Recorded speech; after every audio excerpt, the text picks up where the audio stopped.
The views, thoughts, and opinions expressed in the podcast belong solely to the hosts and not the host's past, present, or future employers.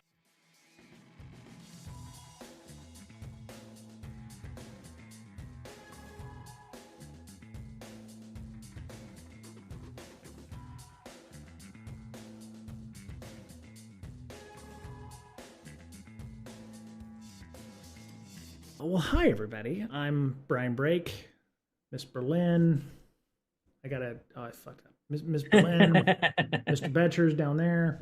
It's Breaking Down Security. We're starting our 10th year, by the way. As a matter of fact, I think it's 10 years today where a little podcast started recording a show called Kicking Some Hash. And it's interesting milestone to hit 10 years to get this far. So Do you Miss wish you Berlin? would have do you wish you would have stayed with the original name? No. No? No, I'll tell you why. It was cute until people didn't understand it. And it's one of those things where if you have to explain the joke, it's not funny. Oh, they spelled breaking wrong. Yes, I know, motherfucker. It's Every time. every Every time. every time. I just start off with that now. Yeah. Like this What, is how you spell it and this is why. Right. That way I never get I think that's where break sex probably a little easier with regards to that. Yeah. But yeah, it just 10 years makes it a little easier to shorten it down. But yeah, I mean, it was clever at the time. The first 3 years was just you two. Has it been 7 years? Wow. Yeah, I just looked. Good job, Miss Berlin. Yeah. Wow. Yeah, we were really lagging for the first 3 years, and then it kind of picked up after Miss Berlin, I think. Yeah. Mr. Betcher was carrying the show, and I just had the name. That's all it was. So yeah. But so we're recording this one for podcasts, prosperity, and we're starting our 10th year, which I don't know a lot of groups that regularly are still doing content after 10 years And still like each other after that long. That's true. There have been some conflicts among the podcasting. Yeah, there's a good number, and there's so many podcasts now about so many different things. I don't want to say there was only a few of them in town at the time, but I mean, I cut my teeth on, Risky Business, which is still going on. And now he's got like a whole Risky Business News Network thing now. Oh, yeah. Patrick over there. Paul Asadorian, I started listening to Paul.com Security Weekly, and then it's no longer Paul.com because of legal issues. And then it became Paul Security Weekly. And I listened to about 400 episodes of that. And then, and then Defensive Security was another one that we worked with Andrew and really like that one. Yeah. But yeah, there's so many of them now. Hacker Valley podcast. You've got BSD Bandit and his crew over there. I mean, yeah, and thankfully it's Security Weekly has their whole thing. Like they have 10 podcasts too. They have one for everything. Yeah, Enterprise Security Weekly, Startup Security Weekly, et cetera, et cetera. Oh yeah. So yeah, it's good to see that we're thriving. There's still a lot of folks that still have the passion for security and infosec. Miss Berlin's been on several. I think you were on one just recently, right? Security Weekly. Were you on Security Weekly? Yeah, okay. I was not too long ago talking about small business IR stuff. There you go. Yeah. There you go. Okay. Yep. I thought I saw you post something up on LinkedIn where you were on another podcast or something like that as well. So. I was also on 7-Minute Security recently. 7-Minute Security, yes. We should get him. We should get Brian on too. He's great. We don't need another Brian. Can he be called something else? Could we call him? Guess. I could call my middle name just Charlie. C. Hi, I'm C. Welcome to Sure. Yeah. B1, B2, and B3. Oh Jesus. I'm of the opinion that if you were born in the late 70s in the Midwest, your name had to be Brian for some reason. Right. I don't know why. Why. Does his last name also start with a B? No. Okay, good. Oh, there you go. That's something. Yeah, that's something. Yeah. No, it does not. Was it really 7 minutes? Is it really 7 minutes? 7 minutes? No, and I probably should have asked him why he calls it 7-minute security. Yeah. Because it was an hour. Yeah. Wow. Yeah, but it was really good. It was really good. And then I was also on the Mindful Business Security Show, which is cool. It's focused like towards just small businesses. It's not focused towards security people. And that's run by Accidental CISO. Oh, very cool. Okay. It was nice being on with him. Yeah. All right. Yeah. So yeah, it's good to see that there's still a lot of folks that are doing security stuff. I will continue, and we will continue doing security stuff. And thanks to folks like Beta Wolf for supporting us long term here in our chat. And everyone and their mom has a podcast, he says, except me. I want one. It's not hard, Beta Wolf. When Mr. Betcher and I started, it was just two jackasses and a microphone, and then we got Miss Berlin and. Well, one jackass. Yeah, the third jackass. Mr. Betcher, yeah. Well, I don't want to say that. I don't want to say that. So yeah, I mean, we're always going to be here. The message is, everything is based in security, and some of our topics dance around security, but everything connects security, whether it be leadership, whether it be operations, whether it be customer experience, user experience, etc. Miss Berlin adds authenticity. Thank you. Do my best. You do your. Thank you, Beta Wolf. That's not a kick in the teeth that I expected tonight. So no, it's okay. So I'm better than being the token female. Oh, see, I was never that. It's never been that.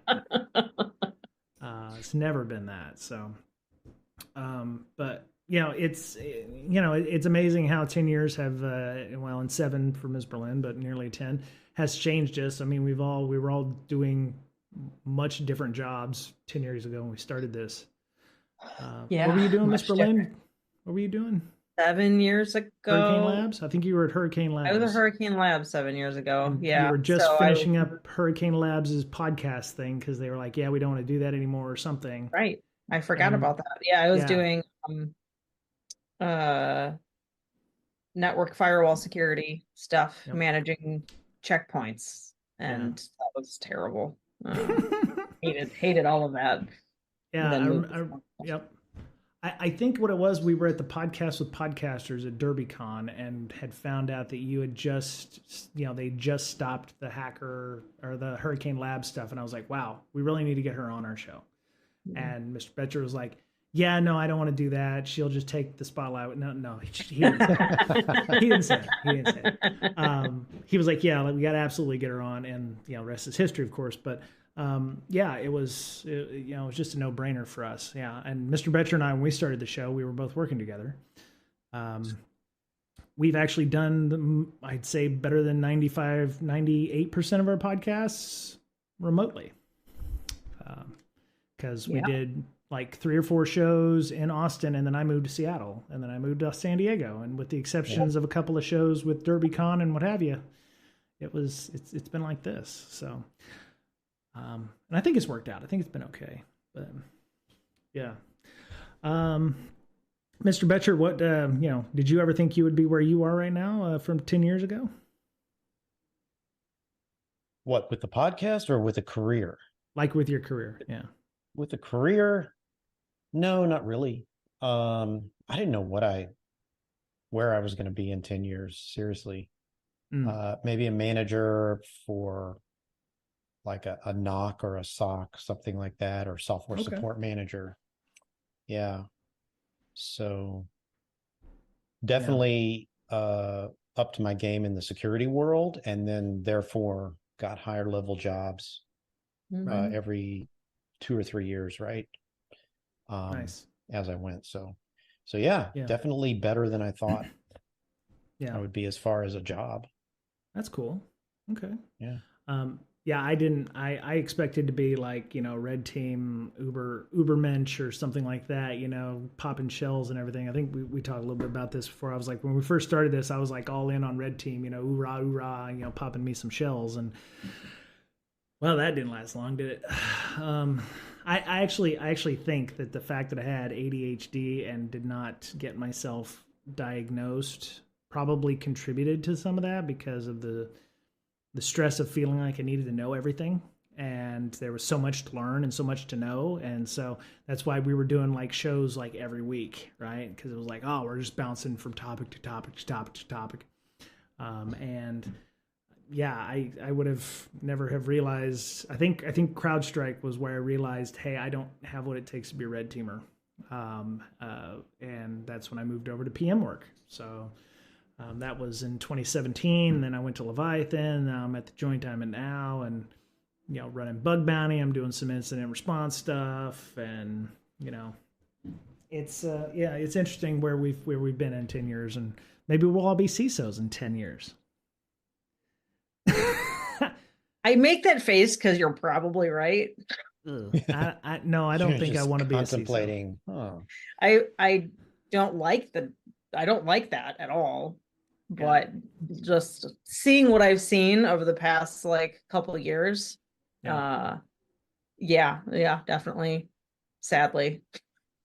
Yeah. Hey, Digital Warhead, what's up? I have the same feeling. It's like I'm thinking of some of the best CISOs that I know, and thinking, man, I could never get that good. But then the average CISO is not probably, that good. Yeah, probably not good. I think it depends on when you start interviewing for these CISO roles, or you see those CISO roles online. And I've actually, talked with our friend Jen and Wendy Knox Everett and them.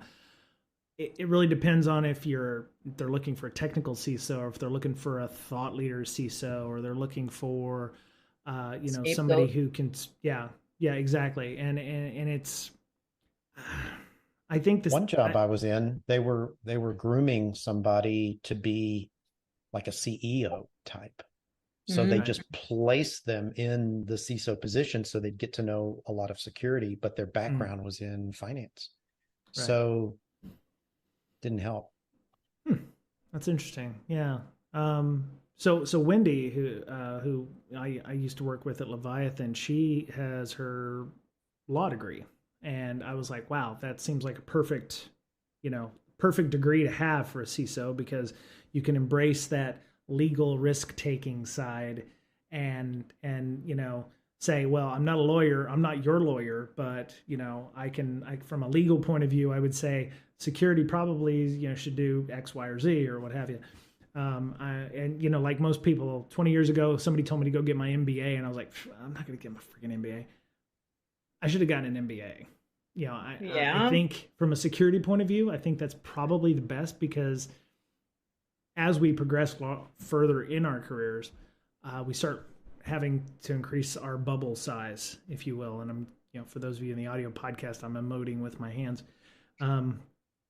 You stop thinking tactically, and you think operationally and strategically about security things. CISO's not going to be down here making, setting firewall rules, creating Yara rules. No offense, Mr. Berlin, but it's very tactical. It's very reactive. It's very, and a CISO is, I would argue, more strategic and proactive, and like wanting to make sure things are, planning for the future, and trying to head off those things, understanding trends, understanding where attackers are going to go. And instead of being they don't want to be reactive. Reactive is a resume generating event for them, for in many purposes and chances. So, I think it just depends on. I think there's a lot going on with CISOs, and I think the only reason we're seeing things bad about CISOs is because, one, the media likes to conflate that stuff, and they like a drama, they like a train wreck, and the companies that are being hit from the CISO stuff is probably companies that don't have a good culture or a good idea about security. I'm just going to put that right out there. I mean, you got the Ubers of the world, or you've got the covered up conspiracy, or covered up a breach by using bug bounty using the bug bounty, the one that just recently occurred, with that. So, I mean, I forget the one that just recently came up where the CISO was put on trial and had to spend time. Was that Fleabay or whatever it was? I forget. But yeah, I think there's a lot of CISOs out there that are doing their job on a regular basis. They're doing a great job. It's just we see so many in the news that it's like, oh my God, this is something bad that happened, and they're the less than 1%, right? There's thousands of CISOs out there that are doing their job every day that don't probably get a lot of credit for what they're doing. So I think CISOs are still a good thing. Depending on which company you want to work for, you don't want to be the CISO of Twitter or X or whatever, but there's, companies out there that are looking for a good CISO that, want that. So it's interesting about the MBA stuff, because I also, I probably won't ever go back to school unless somebody pays for it and my kids are graduated. Right. Like then I might think about it, but with young kids and that's hard. Yeah. Yeah. Like I have hard enough time helping them keep up with their homework, let alone me do mine and all the other extra stuff. So yeah. Well, I mean, in MBA, you also do things like finance and stuff too, which is kind of weird. But I actually got quite a bit. I as long as it can fit in an Excel spreadsheet, I guess that's fine. But yeah. So, Mr. Betcher, how about you? Would you, what kind of company would you like to go to as a CISO? I mean, would you like to be a thought leader? Would you like to be the guy who goes out to conferences and talks about the latest trends that are coming up, or do you just want to be like, I just want to be there to be helping my security team? Neither one is bad for me. It's just it just depends on some people want the glory and the to be the person on Twitter that everybody likes, the Bob Lords or whatever of the world, versus rank and file like CISOs. I mean, I like the large companies because I feel like I'm making more of a difference. The medium-sized companies as well, because they could have thousands of employees there and do things that affect millions of people. So yeah, I think startups is like a coin flip. So to be a CISO in a startup, you're probably doing 20 other jobs too, right? So yeah, medium to large company. Because I would probably feel like I'm contributing to society, to the world, right? In the decisions I'm making. Yeah, I'm coming up on my 3rd anniversary of the place I work at right now, and there's a lot to do there. It's one of the first places I've ever felt like, I'm making a difference. And it's one of those things, working on this side of it. I used to be the guy 10 years ago that would badmouth similar companies because, it's like, I didn't know what the fuck was going on in that company, but I had an opinion about it. And then I get in there and it's like, okay, that's why, once you've worked in a company like this, then it's like, okay, now I understand why the media does what they do. Or it's also the same reason I don't advertise who I work for, because of that. But, that, and I don't want the PR weasels on me, but yeah, I mean, everything is done in our organization for a reason, and there are people that legitimately care about security and privacy and governance and regulatory stuff in our orgs. And just like we hate on the government, we're like, oh, they're doing all kinds of shit with our stuff. There are people legitimately there going, we told you people to do it this way, you didn't do it this way, now we're ass over elbows, and you need to fix it. And so there are people that call people to the carpet all the time on this stuff. And but yeah, once you've worked in a big organization or an organization like that, you realize that I got introspective after about a year working at this place. I was like, wow, I don't want to go back and listen to the old podcast because I'm probably a dick to some of these companies in the old podcast. So but yeah, it's a maturity thing, right? Until you've worked at those big companies, you just really don't know. So. And I don't know if I ever would want to. Right. You would do well here, Miss Berlin. You really would. Mr. Betcher would too. Yes. I don't know. Both of you would. Yeah. Mr. Betcher and I are definitely. I could introduce you to some people. So yeah. But we've got some topics. Was reminiscing, going down the yellow brick road of. Yeah, we got it after. History edition. When we started, we didn't even use video. I mentioned this more than once, but we would have been streaming almost 2.5, 3 years ago if I had figured out and had the gumption enough to get this shit started. We would have been one of the early people on Twitch, or YouTube or what have you. Sadly, and so now I'm learning things like video editing and audio editing through DaVinci Resolve and stuff like that to try to. When are we gonna create start content. doing like TikTok shorts? Like when are we gonna start? Well, as No, soon as my no. OnlyFans gets up, I will definitely do that. I mean, I so. think mine's still There you active. go. I probably shouldn't go to it on my work computer though. Well, you do run the filters, right? So you're probably I do not. right? We have we have a completely separate internal security team, which is very weird.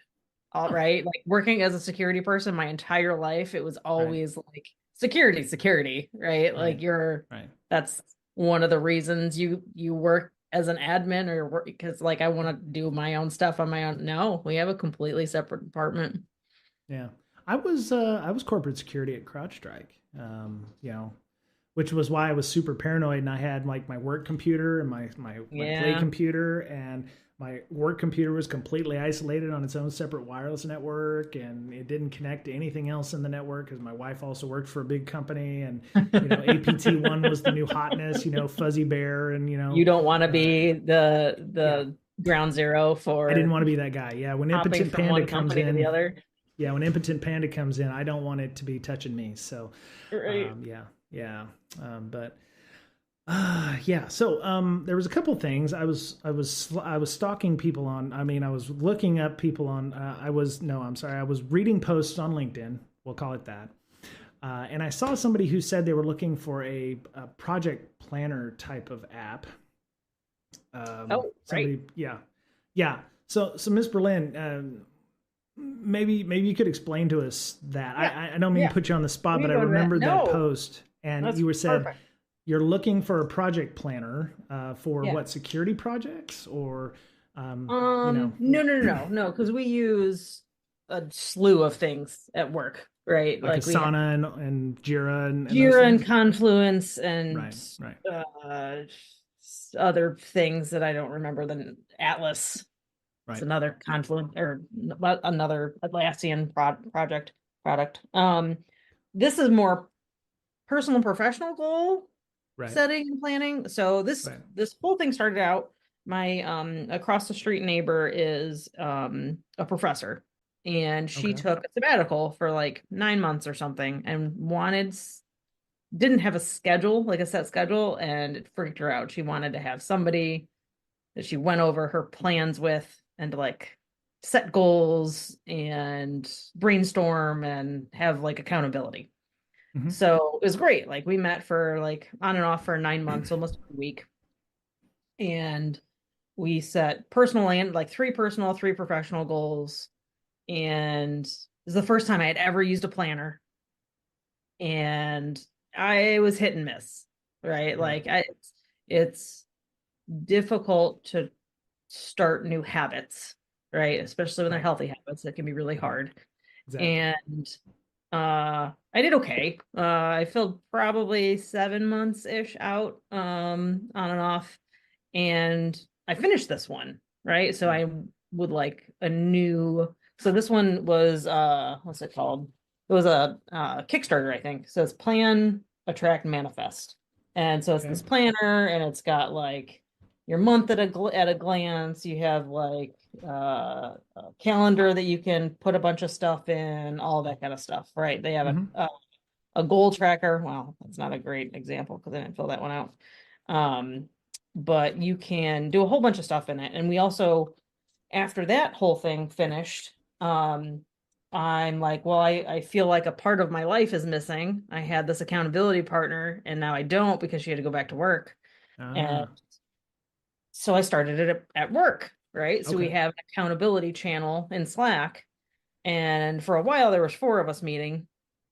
And then 1 person left. So there's just 3 of us now. And I'm trying to get like more people at work involved and like to understand what this is about. Like we come to the meeting, we talk about goal setting and struggles that we've had and how we're going to try and overcome those struggles and like all of this kind of stuff. You know, we just kind of, it's very therapeutic, right? Right. And helps. So thing I was looking for is something to kind of track those goals and plan out those goals and just go from month to month, and kind of work towards them and build healthier habits. So Okay. And this is not just for like PM type stuff, like at work, or is it? no, most of my stuff was not work related. Okay. A lot of it was, I mean, I had on there like finish writing chapters for the book, right? Okay. I had like they're still professional goals. Right. They're just not Blue Mirror related, right? So like Okay. my one goal last quarter was I want to hit 10,000 steps a day or rowing class 5 times a week. Right. Right. I Right. got that one great, right? I wanted to drink less. So like one of my goals is 3 months sobriety-ish. So I didn't ish. I mean, like a You glass want to of wine or reduce. something with You want to reduce, dinner. but don't Right. teetotal. Okay. I wanted to be like a classy drinker, not just, getting blitz every weekend. Right. Well, Kind of if thing, you want to be right? classy, you just stick your pinky out when you drink your beer. Sure. Yeah. There Eventually you go. you have too many though, and your pink you forget it all. Yeah. Oh yeah. But Pinky starts drooping. So yeah. yeah. So that was one of them. There was like I wanted to do a rough draft on a new talk topic. Oh. Um, so Okay. yeah, like all over the place. But that's the reason I asked the question because I have like this book too, which is one of my favorites. It's Plans for World Domination. Okay. Uh, and it's just an empty notebook, I see. but it's fun to Well, write in. okay. Well, does it matter where you have your accountability at? Because as much as I hate to admit it, I'm kind of lagging on my world domination plans as well because I have things I want to do. Like I have an idea for another stream that I'd love to do that's not security related, or I'd like to set up some training and run through some topics that I've been working on. I have actually, I don't know why I've suggested this, but I was working with somebody during a technical editing session on a book that shipped, and I think we've talked about it. He was like, "Hey, do you want to write a book?" And I was like, "Do I want to write a book?" And so the thought was, yeah, maybe to write a book, but we could put an accountability channel in our Discord or in our Slack or something, and the Rust study guy, so Beta Wolf, who's in our chat right now in our Slack, had mentioned a Rust study group or something like that. It feels like, to have accountability, you need somebody who will hold you accountable, not necessarily a PM or a manager type, but somebody to go like, like, "Hi, my name is Brian. I can't do shit unless somebody tells me, hey, are you on task?" kind of thing. But it's like, it just feels like you need like a nudge or somebody to keep reminding you of those things in a nice way, and that it's not going to impact your career in some way. Right, which is why we meet once a week at work. Okay. And I do like that because there's people from different groups. So it's like Right. there's another girl from engineering, but she's on the front end development team, so I never work with her. And we have somebody from support, and I rarely work one-on-one with support. Okay. So it's nice to have people from other places in the company, and also like we're working on each other, helping each other with our personal goals, less that it you don't want it to just be another work meeting, right? Like this was like above and beyond that. Sounds like an accountability, like stand up or something. Hey, what did you do this week to make that happen? What are you going to do next week on this? And like asking each other questions and giving advice and yeah, because we're all also at different points in our lives, right? One person has small children, the other one has none. And yeah, I think it's interesting, and I like it. I think it's a great idea. Mr. Betcher, I don't want to leave you out here, but I mean, have you, do you have anything like that where you're like mentoring people, or do you have stand-ups or something like that where you're setting not just business goals, but do you have had anything like that in the past? Yeah, as a manager, well, we're talking strictly employees. I have one-on-ones every week so we can talk about whatever they want to talk about. If they want to talk about work, fine, let's do it. Otherwise, if they want to talk about personal stuff or, career goals, we'll talk about that as well. Right. So it's an open 30 minutes a week, whatever you want to tackle. Right. Some employees are strictly work, right? Yep. And some are like, oh, my cat did this, and or my family members did whatever, and that's perfect. That's interesting because, yeah. You said you've got people that talk strictly about work in your one-on-ones, and then other people like your cats. I'm one of those people where I go in with my boss, and to be fair, so like I said, I started working at the new joint. I started working at this big org and then moved to a different department. When the first 2 managers I had in this organization, I hated. I mean, literally broke out in a cold sweat when I would know that my one-on-one was coming, and it was like, oh my god, okay, I've not done shit this week, or it felt like I didn't do shit this week. The guy I'm working with now, JY, AJY. Hey.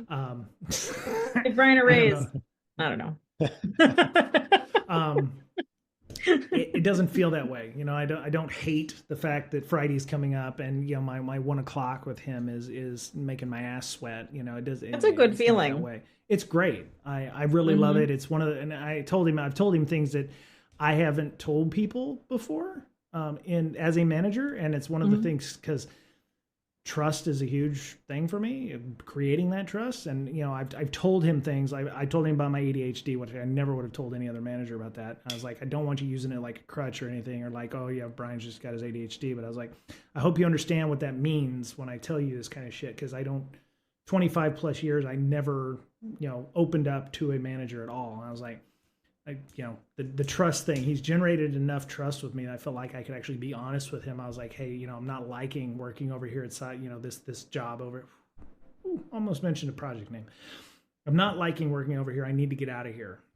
And, he helped make it happen. And, his actions were things that helped to generate trust for me, which is another talk I'd love to give about how people figure trust out or do trust, but yeah, I've never actually done like just want to, talk shit for 30 minutes about, not work related items. Like, my cat does things or whatever. So that's kind of interesting. So maybe I'll try that next week with him.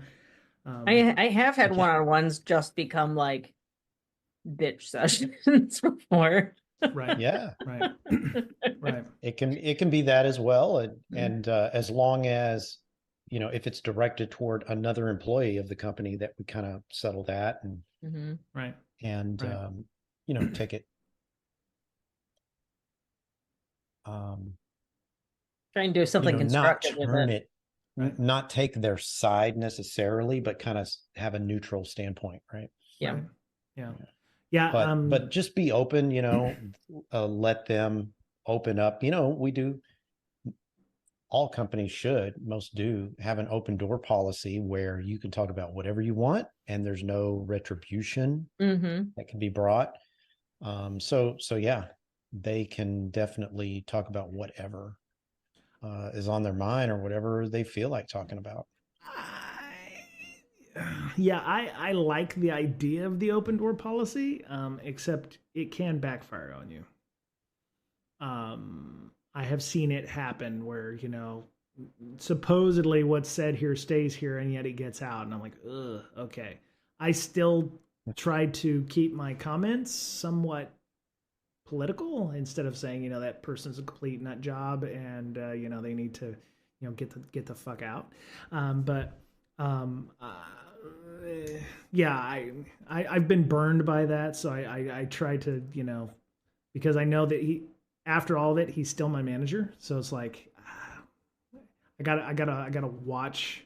I don't want to say watch what I say about other people, but it's like, I have to tread. There's a line I have to tread where it's like, I lay it out and then he makes, oh yeah, well, that wasn't good. And I was like, or he says other things, but he's like, basically, oh yeah, that's completely effed up. And I was like, yes, thank you for agreeing with that assessment that I also came up with about 2 days ago on this thing. But yeah, so my last one-on-one with him was, I said, let me lay out a hypothetical for you. And he's like, okay. And I was like, let me say let's say I say I'm going to put in my paperwork for advancement. Like I want a promotion, so I'm going to start that process.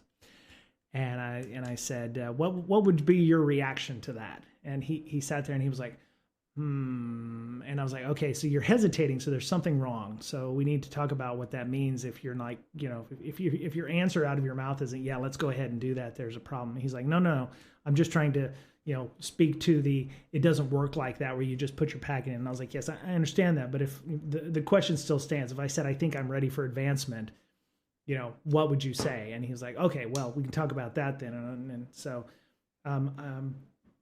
it was just this time of year, and it's been 3 years. And, I've told him about, my work, and that basically the only way I've ever gotten a promotion in 25 years of work was going to a new job.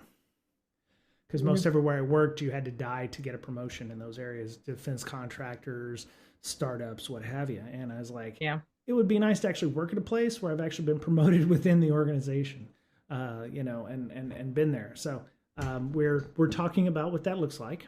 It was a nice, frank discussion. He didn't tell me that I wasn't ready. He was like, we'll start the process with you. And he's like, as the process goes along, you'll understand how much of a uphill climb that's going to be. But he's like, you're doing everything you need to do right now to make that happen eventually. And he's like, he wanted to stress to me that, the level that I'm at currently in my organization is a career level area. Like, this level that you're at, people will be at this company for 10 to 15 years and never go above this level. And I was like,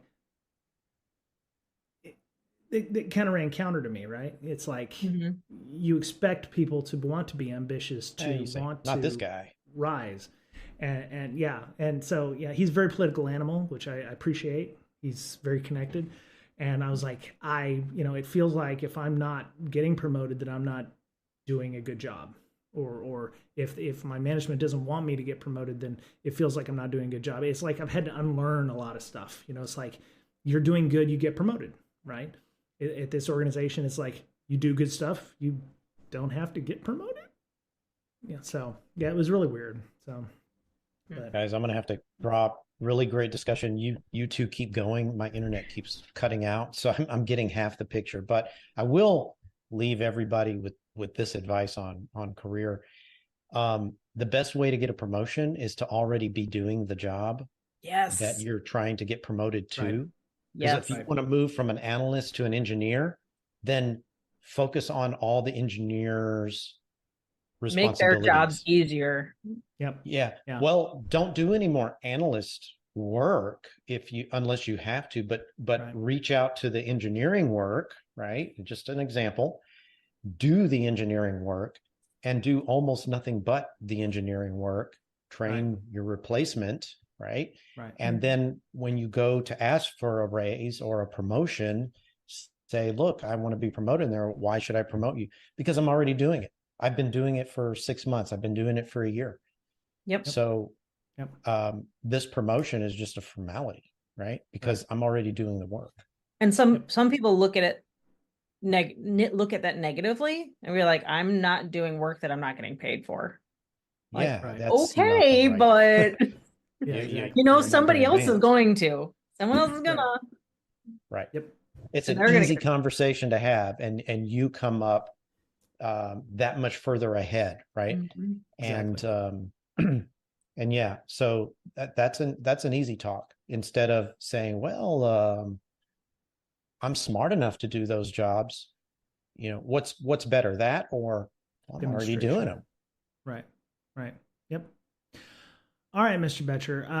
Love you, guys. Man. Take off. Have a good night, and go get a good night's sleep. All right. Bye-bye. All right. Bye. Later, man. So when you're at a startup, and we're still talking about leadership and security and stuff like that. So if you're watching, please ask questions in the chat. We're always available to ask questions. I actually did click on your link there, Beta Wolf, about the hacking of the city. I saw that story too, as well, from somebody who almost hacked a city by picking up an expired domain. That happens a lot. It does, even at a big organization. But We'll talk about that, but one of the pieces of feedback we got was we covered too much news. So one of the things I want to do is kind of talk about topics that are not news related. So Miss Berlin, is promotion something that you look forward to in your organization? Have you talked with your management about that? I had never ever wanted to be in management. Right. I've also Right. I didn't ever want for a very, very short amount of time I wanted to do red teaming stuff, but I really didn't go for that much at all. I do like deeply technical work though. Right. And I love doing hands on keyboard, but I also really like impacting change and impacting the product. And after having been hands on for so long, that's a lot of valuable knowledge to not impact a product in a startup. Right. Right. So I took over this half management role like a year and a half ago ish. Because our manager left and then nobody was doing the job. So I'm like, back and forth for like 6 months before I'm like, all right, I guess I could do it because it's a lead, right? It's lead incident detection engineer. I can lead other people on the team. I can still do a whole bunch of hands-on work. And then I've had conversations with my boss and my boss's boss and a whole bunch of people just about like once you go full management, it's real hard to go back. Right? Well, sure. Right? I could do it at any point, right? I could go to director level or CISO level or whatever. I'm not afraid that I could do the job. It's just that I could always change to that. Changing back isn't as easy. Right. And that permanence. Right. And yeah, and I think it's like if I tried to go back and be a red teamer, the tactics and things that I learned back when I was doing what I considered to be hacking or red teaming, some of the tools haven't changed. I mean, everybody still uses burp, everyone, but there's so many new techniques, DLL injections and shit that I never learned how to do. And it's, it's some of the stuff that, I'd always wanted to do on the podcast. And that's kind of coming back to this. It's like, I'm not overly technical anymore. I'm learning the Yara stuff because it's like, okay, I'm working with detection security teams and, and IR teams and stuff. When things come in, it's like, okay, I need to understand, the format of these things. Okay. Yeah. Yara is pretty easy to do. Sigma was another one that we use quite a bit at the office, and we do packet capture and full packet captures of things to look for, and we do reverse engineering and analysis of binaries and stuff. But it's like I am no longer a technical person. I can make tickets. I can ask questions. I can threat model, because threat modeling is, I can ask what if questions all damn day. But it's like me hands on keyboard, I'm still good with command line and stuff, but it's like, I'm not going to be able to do that. I have to facilitate discussion between teams as a manager. Right. My guys, my folks here who are doing the hard work, I'm their shit filter now between this management people and these product people. I'm a people person, damn it. Right. Right. Exactly. I have to facilitate the communication, because some teams don't want to talk to security people, or some people don't want to reach out to product teams, or, it's like they send a ticket and they expect shit to get done. And then it's like, well, I send a ticket. It's going to get done because I sent a ticket. And it's like, it's not going to get done because those product teams or this management person has got 15 other things they're doing. They don't have time to look at your ticket. So I'm on Slack channels and I'm hitting people up on email and things. And it's like, I feel like I'm not doing anything, but then it's like, everybody's like, oh my God, he's like talking to teams and he's collaborating with these 5 other people and whatever. And I'm not doing anything. I'm just on fucking Slack all day, telling people, hey, have you looked at this ticket? What about this thing? Have you thought about this? I want to tell you, engineering had a person like that, and they moved into a different position. in a different different group. Right. Holy cow, did we notice? Oh, really? Oh my Really? gosh. Yeah, when Really? you try and make a bunch of engineers run their own projects Oh, and yeah. talk, like cross communicate, doesn't go as well. Yeah. Yeah.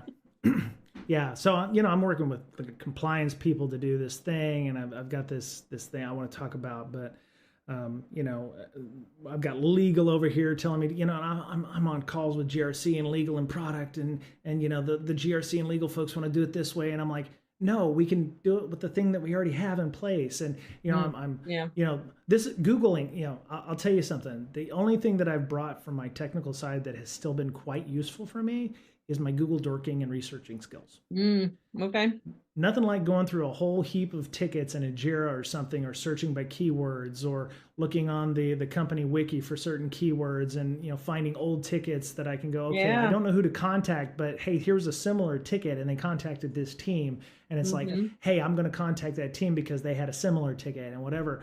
Or I hit up somebody, they're like, oh yeah, no, it's not this person. You got to go talk to this person. I'm doing the DMV stuff. It's like, oh, you don't talk to that person. You talk to that person. Yes. No, I'm not the person you need to talk to. He left 5 years ago. You need to talk to him. And, Right. it's like, I'm doing all this stuff because my team over here is still trying to do the technical stuff, and they don't have time to do this. So I'm running interference with a lot of these things.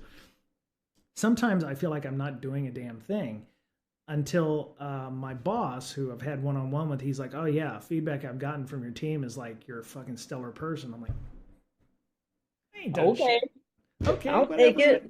I'll take it. Okay, whatever. But yeah, it's just interesting. What people call leadership really varies by what What the role you functions have are. to, Right. yeah. Right. Yeah. And I see my guys like once or twice a year. They're in the EU or Germany or whatever. So by the time I get on, I have about 3 hours of overlap with them. So in the afternoon, a ticket will come in through Bug Bounty or something, say, and it'll be like, oh crap, we probably should let somebody know. So I'm working the ticket. Of course, I don't follow the process by which they create tickets, but I'm still contacting that team and going, hey, there's something fucking wrong. My team is in Europe and EU outside of work hours, but I need you to start working on this shit now. And so they come in the next morning. I was like, hey, sorry, I didn't make this ticket correctly, but they're already working on it and it's over here. And they're like, oh, okay, cool. So, it saves them time, saves them a little effort. But it's just interesting to see what, I don't know how to, my kryptonite's gone for the day. So, I don't take it but once a day, but, it's hard to know you're doing a good job or feel like you're doing a good job because it doesn't feel like what you would consider a typical manager role would be. There are typical managers at where I work, and there's typical managers where you work, I'm sure. But my management, I guess that's what middle management is. It's like that go between the super. We're not that big, and we're not really big enough yet to have much middle management. Because like our CISO still commits, our CTO still commits a crap ton of code. Really? Oh yeah. On purpose? Yeah. He's amazing. I think we've had him. Did we have Matt on when we did a Blue Mirror sponsor podcast? We probably did. Yeah. Super smart guy. And Blue Mirror is his baby, so he can crank out projects real fast. Yeah. He doesn't maintain them though. He kicking them out and leaving. Well, yeah. I mean, he has 5 million other things I'm sure to do, but right. At some point, y'all will be big enough that he's going to have to let go. Yeah, he knows. Yeah, he's going to have to be like, And that's when we go make another startup. Well, how long has he been there? How long have you been here? So I actually just got an email that I hit my 5-year anniversary, but there's 6 of us, still 6, maybe 5 of us that started 5 years ago, even though we were working on Blue Mirror stuff a year and a half before that. So okay, so you've hit your cliff. Why are you still there? I love it. I know, I'm just kidding, but a lot of startups you see that at 4 years they're like, oh, they're going to go on and take on other challenges. No, they've fully vested and they're done. They're going to go and move off somewhere else. I have not fully vested yet, so okay, because you get more with the handcuffs. Yeah. I'm going to the world of concrete, at the end of January. The World of Concrete. With my mat. Okay, your meat. Yeah. Okay. Yeah. And I'm trying to prove a point that I could sell Blumira at a conference that is not technical related. Okay. And I'm not a salesperson, right? Right. But I made these, which I absolutely love. They're a little smaller than I wanted them to be. I don't know if we can see them. Okay. Yeah. But you can kind of see it. Has it got a hidden something in it? No, but it says it's a little Blumira hedgehog, and it has a hard and little Tim cool. on it, and it says safety for your network. That's perfect. And it's a sticker. That's great. And I'm just really excited about it because I'm one, not in marketing, two, not in sales. Did you use Gen AI or did you use? I did. Okay. Yeah. Very nice. And then I edited it a little bit, but this was the only one that came out that all the words were spelled correctly. Right. And I'm not good enough at editing things to do that. So I took that one. So I want to tell you, really excited. The new logo with the blue lion was was AI generated. Yeah. Full disclosure for those of you who don't like AI, that was fully AI generated. There's a tooth issue on the very bottom if you look really hard, but it's pretty damn good. Canva is great. Canva's phenomenal. Oh my God, I bought a yearly thing for that and for the other thing that I'm working on. But yeah, Canva is amazing. There's so much you can do with it. It blows my freaking mind. I've done a lot with Canva. Yeah, it's nuts. Worth the money for a membership or the subscription or whatever. Yeah, Beta Wolf. Yeah, it has a tooth problem on the bottom on one of the teeth, but yeah, I've seen much worse. Whereas I've seen like when I was creating like logos of animals, like wolves had teeth coming out their jaws and shit like this. Looks like an axolotl or whatever. But yeah, it was. But you know, for what it is, it's better than average. So. But yeah, I mean, it's great if you're doing quick and dirty logo and you don't want to pay $500 for something that is basically clip art. So this is just like, this isn't going to be our like company logo, right? Anything. It's not even close, right? I just wanted a blue hedgehog. It's a marketing tool. It's a marketing tool. They're going to create their marketing. People are going to create their own marketing stuff anyway. So yeah. You know, there's a lot to be, you know, some of those companies could benefit probably from security. They just don't know. Seriously. Yeah. I mean, considering like, there's so much, like, it's just hard to sell to SMBs when they don't know that security is even an industry sometimes. Yeah. Yeah. I think the only thing you'd have to show is like some kind of thing where supply chain disruption or, you know, where you'd have to show how, you know, your stuff got hacked and now you can't build buildings or you can't deliver concrete on time, or you know somebody doesn't make payroll, or your union doesn't like it because your check bounced because you got ransomware or something like that. You'd have to show specific use cases where that would be helpful for them to understand, you know, how would it affect them. Drop an Ode on a tractor or something. Yeah. You know, some of those big machines probably run on firmware or they do need upgrades, definitely. And you know, or wireless or got Bluetooth in them. So yeah, if you could show device attacks where you know they get their big giant Mack trucks bricked or something because of somebody who can do that. Yeah, that's definitely a way of doing something. So. Super random, but I'm just excited about the stickers. No, that's awesome. That's great. You don't have a table or anything like that? Oh no. Right? No, I'm just going as a +1. Oh, I see. And I figured if I could get business from this, right, maybe they would pay for my flight. Oh, yeah. Look, I went to this non-tech conference and very sold. Cool. See, maybe you could do some interviews with folks, like acting like you're a reporter or something. Hey, what do you think about the John Deere right to repair or construction stuff? Not for the show, but I'm just like, act like you're a reporter or something for, just SE my way in. There you go. Yeah. I'm with Rock and Pebble magazine and I'm here to talk to you. Yes. Yes. Uh, I'm here with Igneous Monthly, and I would like to yeah, there you go. So great. Oh man. Um, so yeah, okay. So I'm good. Is there anything else you want to talk about? I know we were talking about like SLAs and stuff before the show, but we don't have to talk about that now. We can always talk about that later. There's always plenty of time to talk about those things. Is there anything else you want to talk about?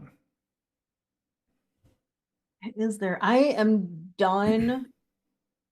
Other than like after tech edit and review stuff, I'm done writing the second edition of the book. Let me make sure we get your other authors on here. Lee, you, And Bill. Bill got a last name. Yeah, Rayer, Reyor. Oh yeah, okay, he's on. Okay, yeah, Mm-hmm. yeah. We'll get you all on. We can talk about part 2. Heck yeah. If Lee's not happy. still busy working on his startup with ex Leviathanites or what have you. Cool. What do you have a ship date for that? It's not an animal book from the other company, right? It's a different. No, it is. No, it's the still same an animal company. Oh, okay. Mm-hmm. Who did your tech review? Obviously not me, so. I don't remember. It wasn't me, obviously. No, I told them to email the same people from the first time. Okay. And then but I don't know if that went anywhere. They're supposed to tell me if they don't respond. Miss Berlin, why don't you tell people how they would find you other than Vegas on January 22nd? Come to Vegas. 25th? Yeah. Come see me. Yeah. Sometimes Twitter at InfoSister and more often on LinkedIn. Yeah. Yeah. Okay. Yeah. LinkedIn. I see you on LinkedIn a lot. Like, hey, I've, jet setting on other shows and other podcasts, and I'm like, wow, that's nice. All the marketing stuff. That's great. Yeah. Actually, the last one was mental health related. So. Yeah. Yeah. Okay. So yeah, go check out 7 Minute Security. Miss Berlin was on that one. Go check out Accidental CISO's Mindful Security. Mindful Business Security. Mindful Business Security. I think. Let me go look. Let me go double check. Mindful. They both do a phenomenal job. Yep. Yep. Mindful Business Security Show. Yes. Yes. There you go. Yeah. mindfulsmbshow.com. And I'll put that in the chat here. Doink. There you go. And there's also, I don't know, I'm doing another one at some point. So, just before we go, Mr. Betcher, you can find him on LinkedIn, mostly. Probably. Yep. And you can find me on Twitter. I'm still on Twitter, even though, I don't like being on Twitter. It's just, there's no other good place to go other than LinkedIn, maybe. So I'm on LinkedIn too. But if you have comments, questions, suggestions about potential shows or topics, I don't mind going back and talking about hashing again. It's been 10 years. Some things have changed. Some things haven't. Yeah. I've actually got somebody who's working OWASP Zap as well, which is the burp equivalent for OWASP, Zed Attack Proxy. I think he had suggested on their Slack to come on as well. We're always looking for feedback. So join our Slack, join our Discord. You can, here's the invite, discord.gg/breaksec. You can, join that and come and hang out with us. We'll give you a Slack invite if you'd like it as well. If you, DM us on Twitter, twitch.tv/breaksec. And we have a YouTube channel. So youtube.com/c/breaksec or something. I'll put it in the show notes. That was it for our first show of our 10th year of BreakSec with Miss Berlin, Mr. Betcher, and myself. Thank you so much. We're in the small months of winter. It's ugly and cold and dark, but we want you to make sure you stay safe and healthy. Take care of yourselves, because as we're fond of saying here, you're the only you have. And we'll talk to you again real soon. Bye, everybody.